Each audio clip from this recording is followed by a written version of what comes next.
Hello Afnan, once again a very good morning to you. Welcome to our maths class, जिसमें आज हम लोग पढ़ने चल रहे हैं linear equation in two variable.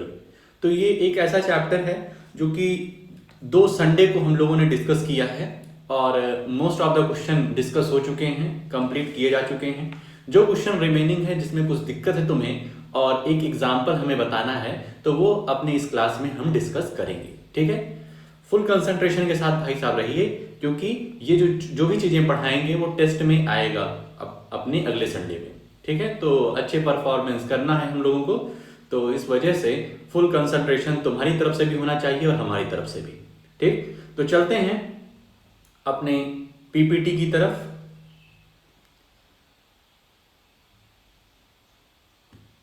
ये रहा अपना chapter number 3, linear equation in two variables. चलिए, अपना जो एक्सरसाइज 3.1 है उसके एक क्वेश्चन में तुम्हें प्रॉब्लम है। दिया हुआ है half the perimeter of a rectangular garden. अब ये जो क्वेश्चन है ये जो है ये हमारे क्वाड्रेटिक इक्वेशन से भी सॉल्व हो सकता है। ठीक है, लेकिन है ये linear equation in two variables, तो हम उसका यूज करेंगे। लेकिन अगर एग्जाम में तुम्हें दिया रहेगा और यहां पर कुछ ग्राफिकल मेथड्स वगैरह नहीं दिया गया है, तो तुम सिंपल क्वाड्रेटिक इक्वेशन भी लगा सकते हो। वो थोड़ा सा आसान बन जाता है क्योंकि उसमें सिर्फ एक वेरिएबल होते हैं, तो लीनियर इक्वेशन इनटू वेरिएबल थोड़ा सा कॉम्प्लेक्स हो जाता है। लेकिन हम यहां पर वही यूज करेंगे क्योंकि चैप्टर हम लोग वो वाला पढ़ रहे हैं। ठीक, देखो यहां पर क्या दिया गया है, half the perimeter of rectangular garden whose length is 4 metre more than its width. जो हमारा विड्थ है उससे 4 मीटर ज्यादा है हमारी लेंथ। तो यदि क्वाड्रेटिक इक्वेशन हम करते तो विड्थ को x ले लेते और लेंथ x + 4 हो जाती। अगर क्वाड्रेटिक इक्वेशन से सॉल्व करते तब हम कह देते width let the side of let the measurement of width be x, therefore the measurement of length will be x + 4। लेकिन यहां पर हमें यूज करना है linear equation in two variable, तो हम यहां कहेंगे let the width be x metre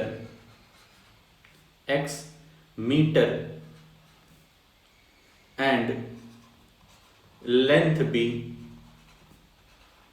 y metre. ठीक है, ये दिया गया है अकॉर्डिंग टू क्वेश्चन क्या देगा कि x जो है यहां दिया ना, length is 4 metre more than its width. Length जो है वो 4 मीटर ज्यादा है। तो सबसे पहले तो इस तरीके से लिख लिया करो, x = y। अब y लेंथ है, ठीक है, लेंथ क्या है, लेंथ हमारी y जो है वो x से 4 ज्यादा है। y जो है वो x से 4 ज्यादा है, मतलब यहां पर हम 4 + x करेंगे। 4 + x = y। बहुत ध्यान समझो, पहले क्या किया हमने, लेंथ और ब्रेड्थ को इक्वल कर दिया। लेकिन क्वेश्चन में दिया गया है कि जो लेंथ है, जो हमारी लेंथ है वो विड्थ से 4 ज्यादा है। लेंथ हमारी विड्थ से 4 ज्यादा है, मतलब कि जो y है वो x से 4 ज्यादा है। तो हम यहां क्या कर देंगे, 4 + x कर देंगे। 4 + x कर देंगे, तभी तो इक्वेशन इक्वल होगा।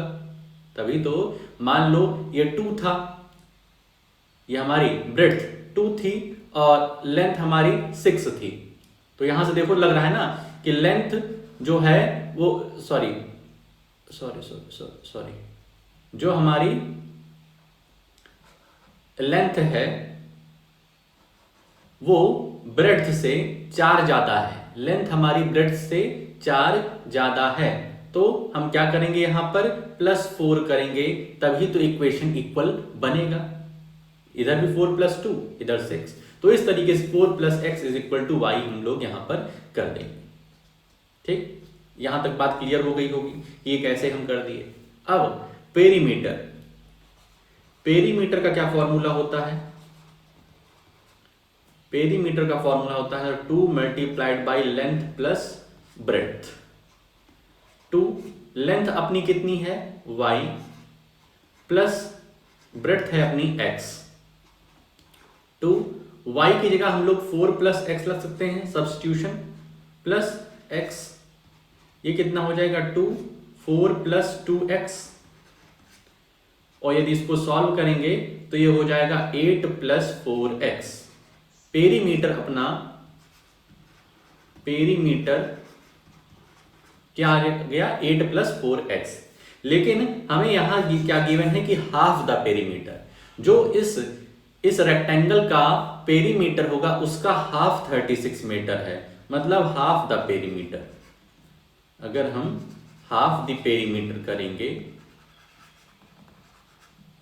तो पेरीमीटर बाई 2 हो जाएगा। Perimeter by 2 equals to 8 plus 4x by 2। ठीक है, क्लियर है। Perimeter by 2 equals to 8 plus 4x by 2। Perimeter का हाफ गिवन है अपने आपको, वो है 36, तो 8 प्लस 4x अपॉन 2।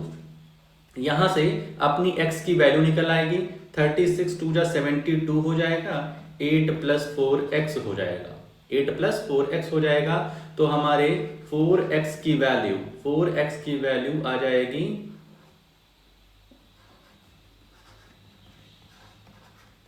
64 अपॉन 4, और ये कटेगा तो x is equal to 16 metre.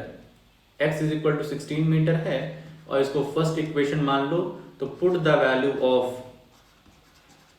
x in first, तो हमारा हो जाएगा 4 प्लस 16 इक्वल्स टू y, तो y हो जाएगा 20 मीटर। तो हमारा लेंथ यहां पर लिख दोगे, देयरफॉर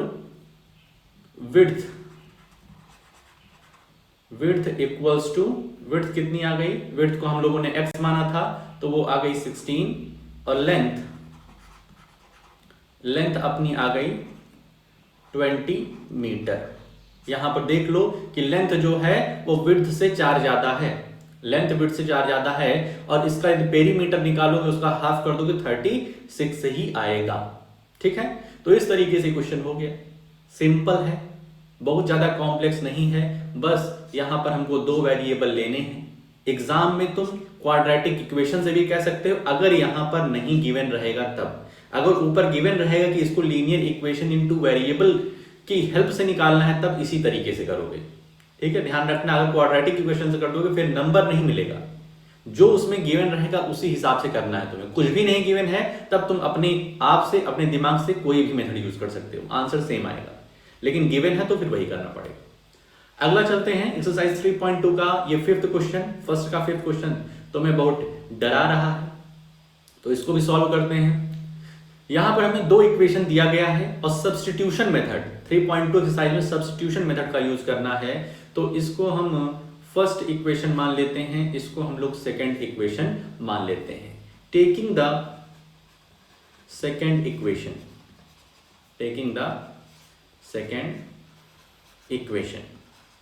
यदि हम सेकंड इक्वेशन लेते हैं तो यहां पर क्या होगा, √3x minus √8y equals to 0। यहां से हम x की वैल्यू निकाल लें, तो x की वैल्यू क्या हो जाएगी, पहले तो इधर भेजते हैं इसको, तो ये √3x is equal to √8y, x is equal to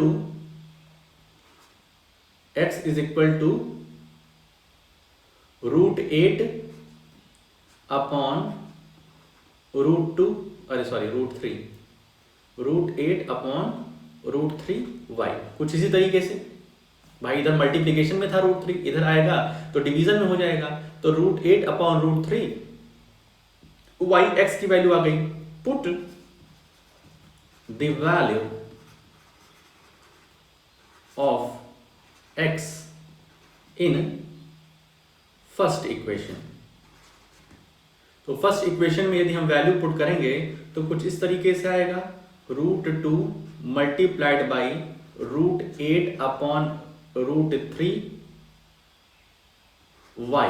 भाई x की वैल्यू अपनी ये आई है ना, तो x यहाँ पर हम रखेंगे तो √2 सबसे पहले लिख दिए, और x जहां था वहां पर हम ये वैल्यू रख दिए, प्लस √3y इक्वल्स टू 0। इसको सॉल्व करेंगे तो ऊपर वाला मल्टीप्लाई हो जाएगा, तो ये हो जाएगा √16 upon √3y plus √3y equals to 0। ठीक है, √16 जो है वो 4 हो जाएगा अपॉन √3y, 16 का स्क्वायर रूट 4 होता है, प्लस √3y इक्वल्स टू 0। इसको सॉल्व करेंगे तो देखो एक फ्रैक्शन अपना ये है 4 अपॉन √3y और एक फ्रैक्शन √3y अपॉन 1 है। इसमें यदि एलसीएम ले लेंगे तो ये बचेगा √3 रहेगा। ठीक, और यहां पर आ जाएगा 4y प्लस 3y।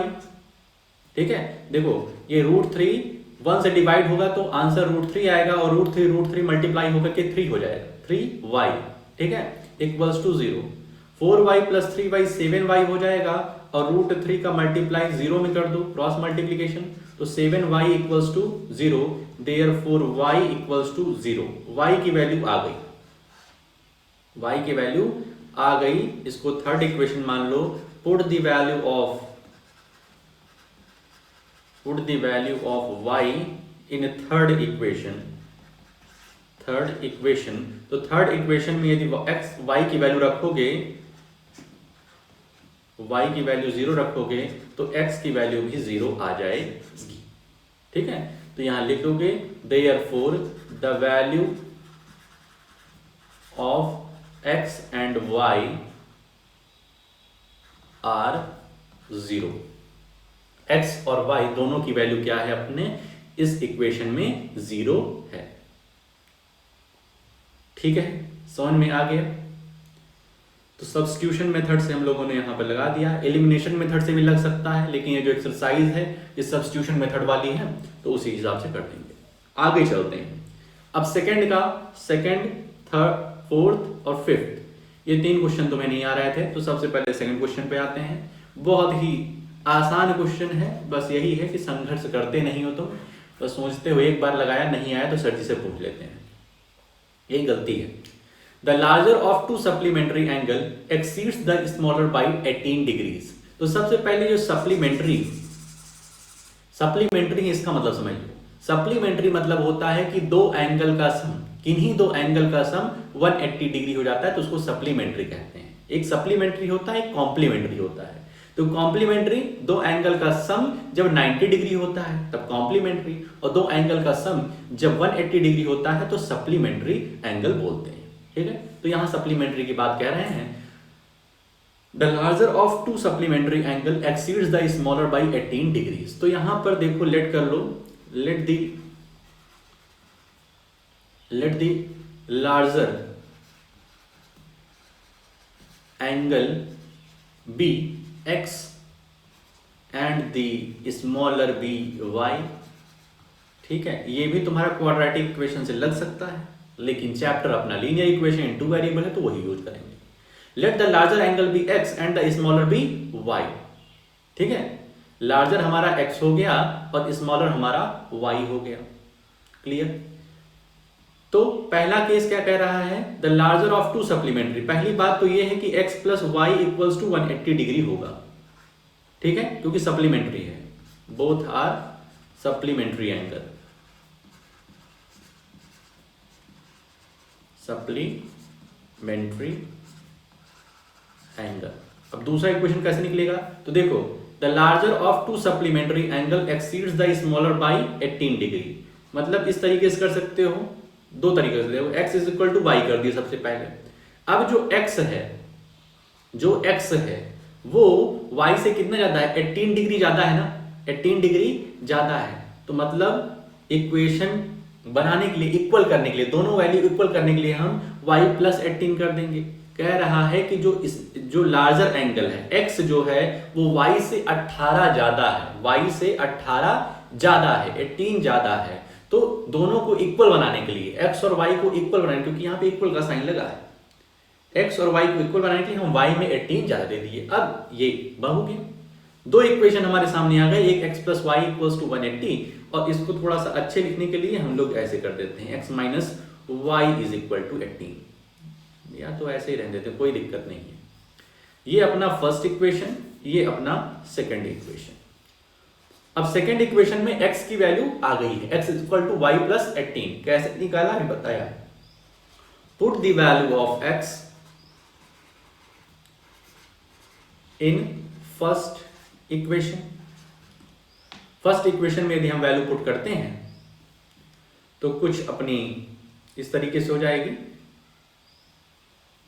x की जगह हम लोग y प्लस 18 रख दें, plus y equals to 180, y plus 18 हो जाएगा ये 2y is equal to 180 minus 18,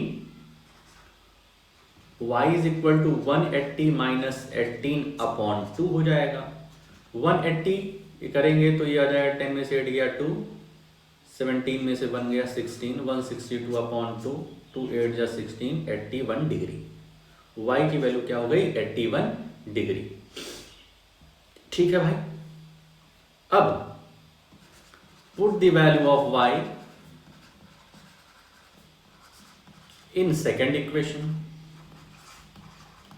second equation में यदि हम रख देंगे y की वैल्यू तो हमारी आ जाएगी x की वैल्यू, ये आ गया 99 डिग्री, x 99 और y 81। Therefore the measurement of angles are 81 degree and 99 degree.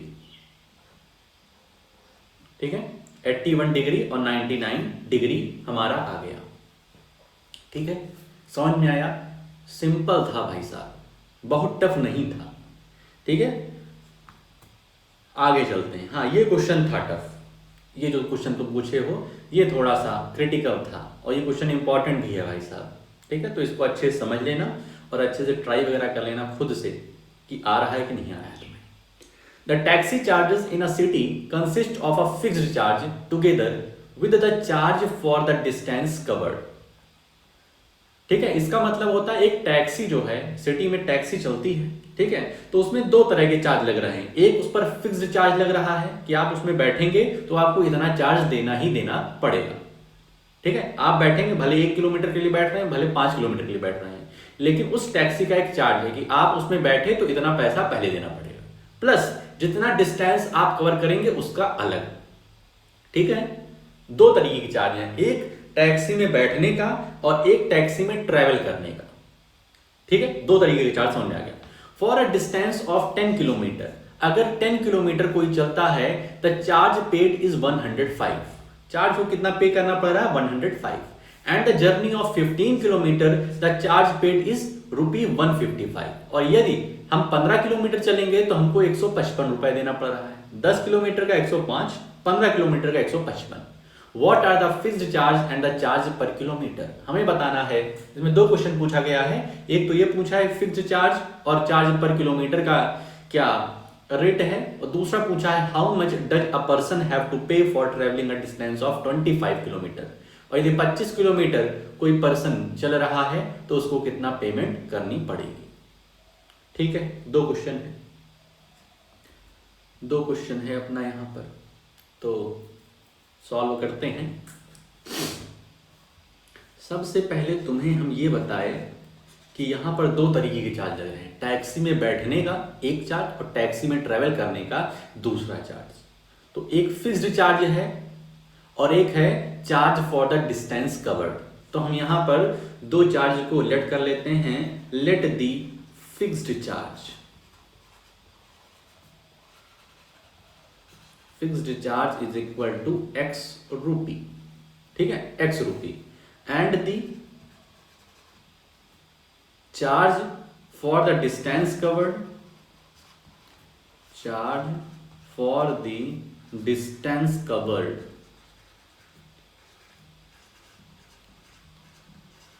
Is equal to y rupee.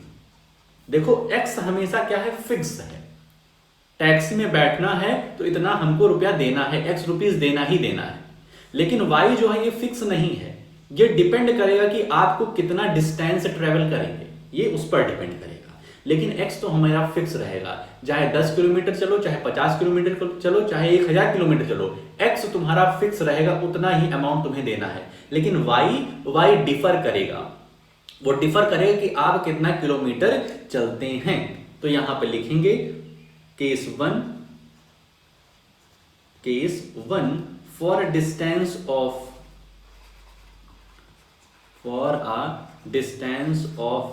10 kilometre total cost कितनी होगी हमारी, x plus 10y, x plus 10y, क्योंकि 10 किलोमीटर चल रहे हैं तो x तो हमारा फिक्स रहेगा और y जो है ये डिपेंड कर रहा है डिस्टेंस पर, तो यहां पे 10 कर दे क्योंकि 10 किलोमीटर चलना है। तो x plus 10y equals to कितना रुपी पेमेंट करना पड़ रहा है, 105। ठीक है, समझ गए। x plus 10y equals to 105 कैसे आया, क्योंकि x हमारा फिक्स है, टैक्स में बैठेंगे तो x रुपीज तो देना ही देना पड़ेगा। और 10y क्यों हो गया, क्योंकि y जो है ये चार्ज ऐसा है कि डिस्टेंस पर डिपेंड है, कि डिस्टेंस आप जितना चलेंगे उतना देना पड़ेगा। तो x प्लस 10y कर दिए, x प्लस 10y कर दिए। अब केस 2 में for a distance of 15 kilometre, 15 kilometre distance चल रहे हैं तो टोटल कॉस्ट कितनी हो जाएगी, टोटल कॉस्ट हमारी x plus 15y equals to 155। समझ में आ गया, ये अपना फर्स्ट बन गया, ये अपना सेकंड बन गया। ठीक है, टेकिंग द सेकंड इक्वेशन, वही बात फिर शुरू कर दी है, टेकिंग सेकंड इक्वेशन, तो x plus 15y equals to 155, x is equal to 155 minus 15y। Substitution method की एक्सरसाइज है तो हम वही मेथड लगा रहे हैं, सब्स्टिट्यूट कर रहे हैं, वरना एलिमिनेशन से और आसान हो जाता। एलिमिनेशन से बस x कैंसिल हो जाता और 10 ये -5 हो जाता और ये भी हो जाता। ठीक है, एलिमिनेशन आसान हो जाता। ध्यान रखो, तुम यहाँ पे एलिमिनेशन मेथड यूज कर सकते हो जब एग्जाम में पूछे, लेकिन अभी के लिए सब्स्टिट्यूशन करना है क्योंकि एक्सरसाइज उसकी चल रही है। अभी इस चैप्टर, इस क्वेश्चन तक पहुंचने से पहले एलिमिनेशन मेथड का नामो निशान नहीं है, तो वो यूज नहीं करना है। x is equal to 155 minus 15, y आ गया है, इसको थर्ड इक्वेशन बता दो, इसको थर्ड इक्वेशन तुम बना दो। उसके बाद क्या कर दोगे, पुट द वैल्यू ऑफ, एक स्लाइड और यहां पे ले लेते हैं,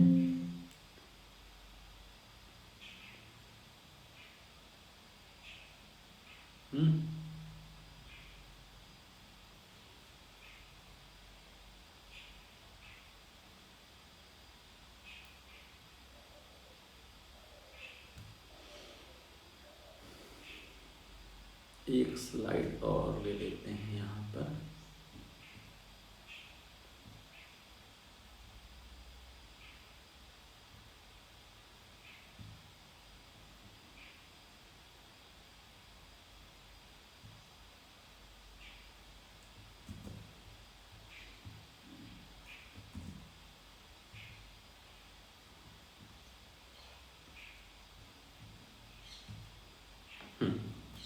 तो यहां पर x plus 10y is equal to 105 और x plus 15y is equal to 155 है सेकंड इक्वेशन, और यहां पर हमारा ये थर्ड इक्वेशन बना है।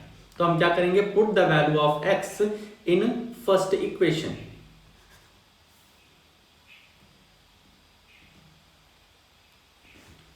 यहां से शुरू करते हैं, put the value of x in first equation.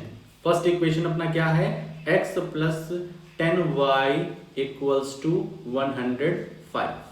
x की वैल्यू क्या आई है, x की वैल्यू आई है 155 minus 15y, 155 minus 15y plus 10y is equal to 105।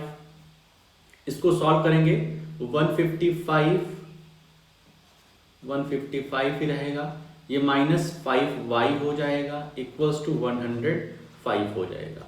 -5y is equal to 105 minus 155, तो -5y इज इक्वल टू ये हो जाएगा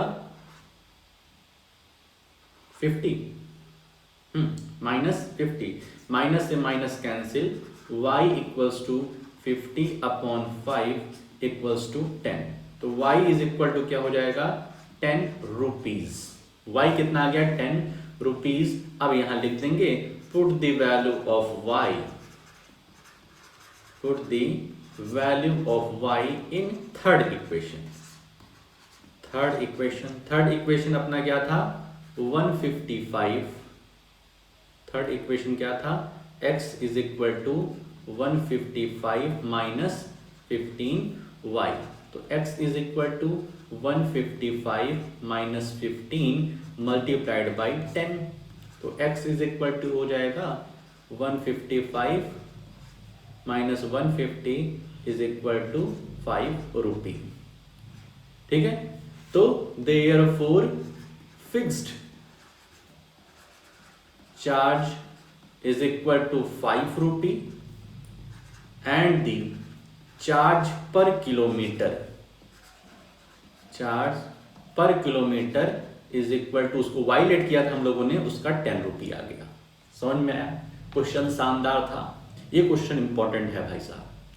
ठीक है, लेकिन अगर समझ गए हो तो बहुत आसान लगेगा। फिक्स्ड चार्ज को तुम एक्स लेट कर लिए, क्योंकि टैक्सी में बैठना है तो वो चार्ज देना ही देना है। अब तुम्हारे ये समझ में आ गया होगा कि चाहे 20 किलोमीटर चलेंगे चाहे 50 किलोमीटर चलेंगे, एक्स हमेशा फिक्स रहेगा, और y जो है y डिपेंड करेगा कि कितना डिस्टेंस आपने ट्रेवल किया है। तो x plus 10y is equal to 105 बन गया पहला equation, x plus 15y is equal to बन गया 155 सेकेंड इक्वेशन। इक्वेशन अगर बन गया तब तुम सॉल्व कर लोगे, इतना तो भरोसा है। ठीक है, और x और y की वैल्यू आ गई, फिक्स्ड चार्ज और चार्ज पर किलोमीटर की वैल्यू आ गई। ये हमसे दूसरा क्वेश्चन पूछा है, how much does a person have to pay for travelling a distance of 25 kilometre. 25 kilometre travel करने पर पर्सन को कितना रुपीस देना पड़ेगा, तो तुम जानते हो। यहां पर सेकंड, यहां पर इस तरीके से कर सकते हैं हम लोग, ब्लू पेन ले लेते हैं, ब्लू पेन दिख ही नहीं रही है, व्हाइट लेते हैं। For distance of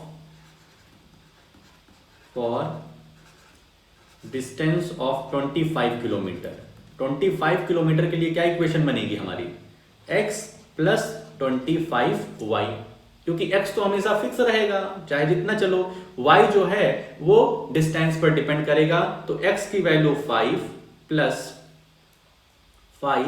plus 25 multiplied by y की वैल्यू कितनी आई है 10, तो 5 plus 2 50, 5 plus 2 50 is equal to 255 rupees. 255 rupees उसको देना पड़ेगा जब 25 किलोमीटर ट्रेवल करना है उसे। ठीक है, आई होप क्लियर हो गया होगा, नहीं होता तो एक बार वापस से इस क्वेश्चन को देख लो, क्वेश्चन इंपॉर्टेंट है। अ फ्रैक्शन बिकम्स 9/, ये आसान था क्वेश्चन, ये आपको आना चाहिए था। ठीक है, a fraction becomes 9/11 if 2 is added to both the numerator and denominator। एक कोई फ्रैक्शन है, जब उसमें 2 न्यूमरेटर में ऐड कर देते हैं 2 डिनोमिनेटर में ऐड कर देते हैं, तो फ्रैक्शन हमारा 9/11 बन जाता है। अगर उसी फ्रैक्शन में इफ 3 is added, अगर 3 ऐड कर दिया जाता है न्यूमरेटर में भी डिनोमिनेटर में भी, तो हमारा फ्रैक्शन जो है 5/6 बन जाता है। Find the fraction. जब हमें फ्रैक्शन नहीं पता है तो हम लेट करेंगे, let the fraction be x/y। Fraction हमारा x/y हो गया, 2 वेरिएबल हो गए। लीनियर इक्वेशन इन 2 वेरिएबल नाम का जो चैप्टर है वो यहां सेटिस्फाई हो रहा है, 2 वेरिएबल हम लोगों ने ले लिया। अब केस 1 कह रहा है कि अगर इसी x/y में न्यूमरेटर में भी 2 ऐड कर देते हैं, डिनोमिनेटर में भी 2 ऐड कर देते हैं, तो हमारा जो फ्रैक्शन है वो 9/11 बन जाता है। फ्रैक्शन हमारा 9/11 बन जाता है। और केस 2 कह रहा है कि यदि उसी फ्रैक्शन में हम फ्रैक्शन में न्यूमरेटर में भी 3 ऐड कर देते हैं, डिनोमिनेटर में भी 3 ऐड कर देते हैं, तो हमारा फ्रैक्शन 5/6 बन जाता है। ठीक है, x और y की वैल्यू निकालो। तो सबसे पहले तो ये जो केस 1 दिया है इसको थोड़ा सा इक्वेशन हम बनाते हैं। तो इक्वेशन कैसे बनेगा, ये क्रॉस मल्टीप्लीकेशन कर देंगे तो ये बन जाएगा 11x + 22 प्लस 9y + 18। ठीक है, 11x + 22 = 9y + 18। 11x minus 9y, 11x minus 9y = -4 बन जाएगा। ठीक है, इतनी बात क्लियर। इसको तुम फर्स्ट इक्वेशन कह दो, इसको तुम फर्स्ट इक्वेशन कह दो। इसी तरीके से केस 2 में देखो तो इसमें भी क्रॉस मल्टीप्लीकेशन करो तो 6x + 18 = 5y + 15। तो 6x minus 5y = -3। ये अपना सेकंड इक्वेशन बन गया। 11x minus 9y = -4 हो जाएगा और 6x minus 5y = -3 हो जाएगा सेकंड इक्वेशन। ठीक है, क्लियर है, कोई दिक्कत तो नहीं है इस पे। इतनी बात हो गई। अब दो इक्वेशन हमारे सामने है, लिख दो taking second equation. Taking second equation 6x minus 5y = -3। तो 6x = 5y - 3 हो जाएगा। 6x 5y को इधर ट्रांसपोज कर दिए तो 5y - 3, x = 5y - 3/6। ठीक है, ये अपने को थर्ड इक्वेशन मान लो। ठीक, अब put the value of third in first. Third की हम लोग फर्स्ट में वैल्यू पुट कर देते हैं। तो देखो यहां भी करते हैं, put the value of x in first equation. तो फर्स्ट इक्वेशन में वैल्यू पुट करेंगे तो ये 11 हो जाएगा और ये 5y - 3/6 हो जाएगा, -9y = -4 हो जाएगा। ठीक है, इसको सॉल्व करेंगे तो देखो 11 अंदर मल्टीप्लाई कराएंगे तो 55y - 33, 55y - 33/6 -9y = -4। ठीक है, इतनी बात हो गई क्लियर। इतनी बात हो गई क्लियर। अब इसको थोड़ा सा और सॉल्व करेंगे हम। 55y - 33/6 -9y = -4। इसको सॉल्व करेंगे तो देखो एक यहां पर फ्रैक्शन ये वाला है, ये वाला फ्रैक्शन है, और एक ये फ्रैक्शन है 9y/1। इसमें हम एलसीएम ले लेंगे तो ये 6 रहेगा टोटल। ठीक है, ऊपर तो 55y - 33 -54y रहेगा। ठीक है, 54 हो जाएगा, 9 6 54 = इधर -4 = -4। इसको सॉल्व करेंगे तो 55y और -54 ये y हो जाएगा, y - 33 और 6 4 24। ठीक है, y = 33 उधर जाएगा तो ये 24 + 33 हो जाएगा और y की वैल्यू आ जाएगी 4 में से 3 गया 1, सॉरी 3 में से 4 गया 9, 13 में से 4 गया 9 और यहाँ पर बचेगा 2, तो y की वैल्यू आ जाएगी 9। ये माइनस है। ठीक है, अब y की वैल्यू 9 आ गई, y की वैल्यू 9 आ गई तो इस वाले इक्वेशन में हम लोग पुट कर देंगे। यहाँ भी एक हमें लेनी पड़ेगी slide.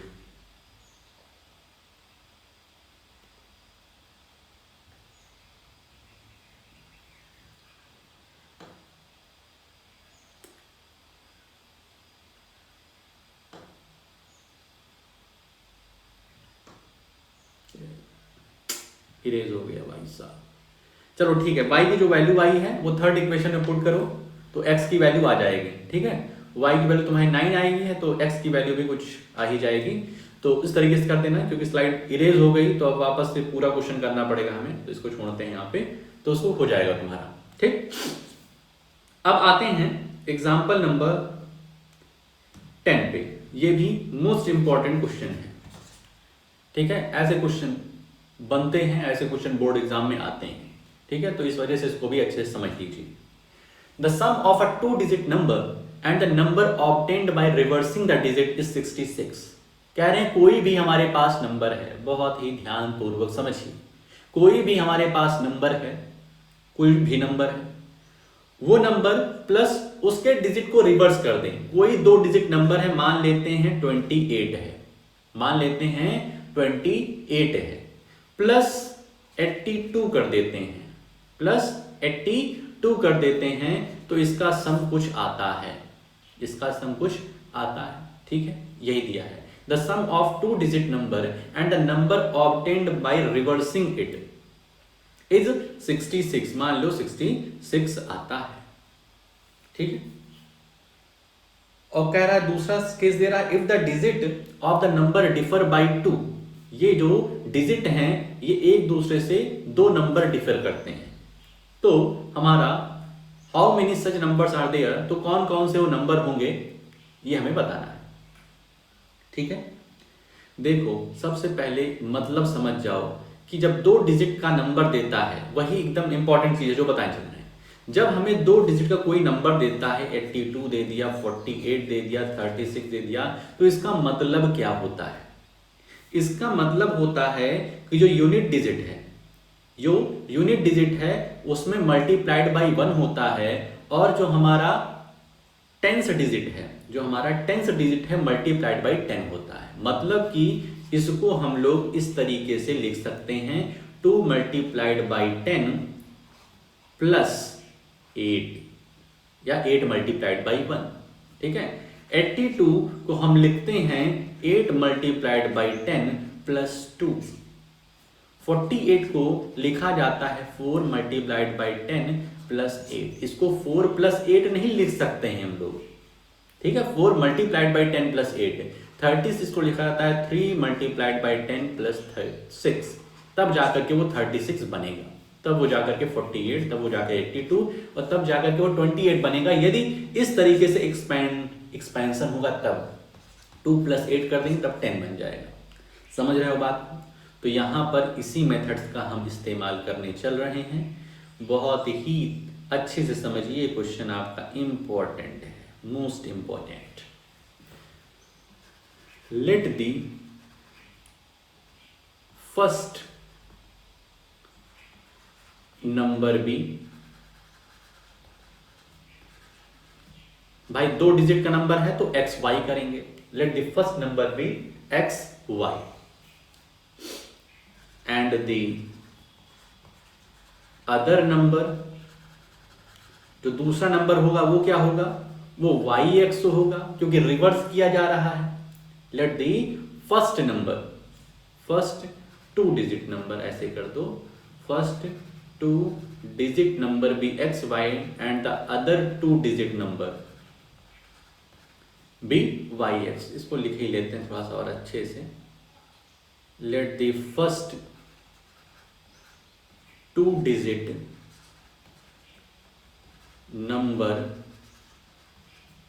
B x y and the other 2 digit number, भाई उनको रिवर्स करना है हमें, तो वाई एक्स कर दें, वाई एक्स कर दें। ठीक है, वाई एक्स कर दें। अब पहला केस फर्स्ट कह रहा है कि इन 2 डिजिट, ये जो 2 डिजिट हैं x y plus y x, इनका सम कितना है? 66 है। X y plus y x, x y कोई डिजिट है 2 नंबर की, उनको रिवर्स कर दिया गया है और उनका सम कर दिया गया है, तो 66 हो रहा है। ठीक है, तो देखो एक्स वाई, अभी जो तुम्हें बताया कि 28 को हम लोग 2 मल्टीप्लाइड बाई 10 प्लस 8 लिखते हैं, तो वही मेथड यहां पर भी लिखना पड़ेगा। एक्स वाई का मतलब हो रहा है कि 10x plus y. X Y का मतलब हो गया, देखो 10x, 10 का मल्टीप्लाइड इस टेंस वाले डिजिट से हो रहा है ना, 10x प्लस वाई। 8 को हम वैसे ही लिख दे रहे हैं 10x प्लस वाई, ये एक्स वाई से आया है। और वाई एक्स को हम लिखेंगे 10y प्लस एक्स 66। नहीं समझ में आ रहा वाई एक्स कैसे हुआ है, तो ये समझ लो 82 क्या लिखा जाएगा, 8 मल्टीप्लाइड बाई 10 ना, 8 मल्टीप्लाइड बाई 10 मतलब 8 कहां से आया है ये, और 10 क्या है, ये टेंस प्लेस पर है। y लिख दिया है और 10 ये आया है क्योंकि y जो है टेंस प्लेस पे है। इनका सम होगा तभी तो yx आएगा। ठीक है, तो ये हो गया। ठीक, इसको सॉल्व कर लेते हैं थोड़ा सा, इसको थोड़ा सा हम लोग सॉल्व कर लेते हैं। 10x प्लस वाई, इसको ब्रैकेट हटाते हैं तो 10x plus y plus 10y plus x equals to 66। तो ये हमारा हो जाएगा 11x plus 11y is equal to 66। ये इसको फर्स्ट इक्वेशन मान लेते हैं, ये हमारा फर्स्ट इक्वेशन है। ठीक है, केस 2 में क्या दिया गया है, केस 2 में दिया गया है if the digits of the number differ by 2। अगर जो ये एक्स वाई डिजिट्स हैं, एक्स वाई जो डिजिट्स हैं, बहुत ध्यान से रखना, ये जो एक्स वाई दो अलग अलग डिजिट्स हैं, इनका डिफरेंस कितना है, 2 है। तो x minus y equals to 2 ये लिख सकते हैं, या ये भी लिख सकते हैं y minus x is equal to 2। भाई ये नहीं कहा है कि x पहले वाले से दूसरे वाले के बीच का डिफरेंस। ठीक है, y minus x is equal to 2 भी हो सकता है। ठीक है, दोनों केस हो सकता है, दोनों केस पॉसिबल है। x minus y is equal to 2 भी पॉसिबल है और y minus x is equal to 2 भी पॉसिबल है। ठीक है, तो इन दोनों को हम लोग क्या करते हैं, एक को सेकंड मान लेते हैं, एक को थर्ड मान लेते हैं।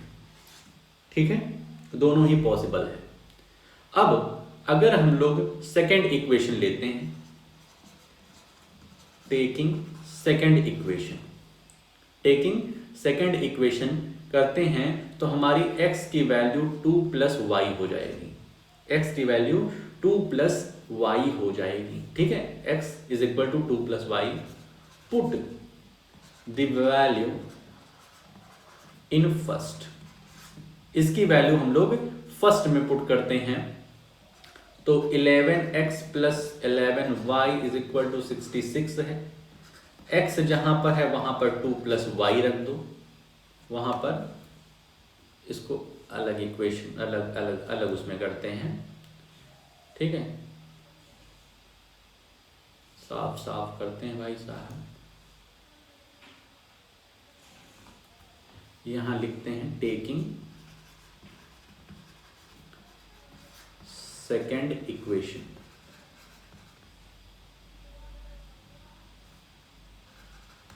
ये सेकेंड इक्वेशन हम लोग ले रहे हैं तो x की वैल्यू 2 प्लस वाई हो जाएगी, x is equal to 2 plus y. Put the value in first equation, और फर्स्ट इक्वेशन अपना है 10x plus y is equal to, नहीं फर्स्ट है अपना 11x plus 11y, 11x plus 11y is equal to 66।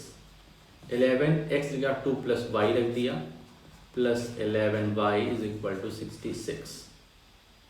ठीक है, 11 2 जा 22 plus 11y plus 11y is equal to 66। तो 11 हो जाएगा 22y equals to 66 minus 22, 22y is equal to 44, y is equal to 44 upon 22, 2, y की value आ गई 2, y की वैल्यू 2 आ गई। अब y की वैल्यू इसको यदि हम फोर्थ इक्वेशन मान लेते हैं, ठीक है, put the value of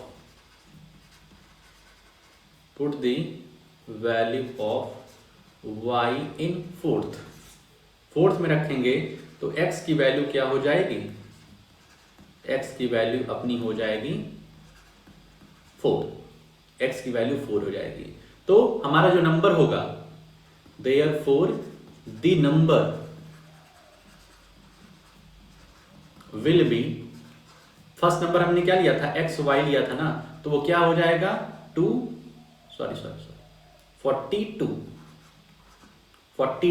x Y, x की वैल्यू 4 आ गई और वाई की वैल्यू आ गई 2, ठीक है, 42 हो जाएगा। और सिमिलरली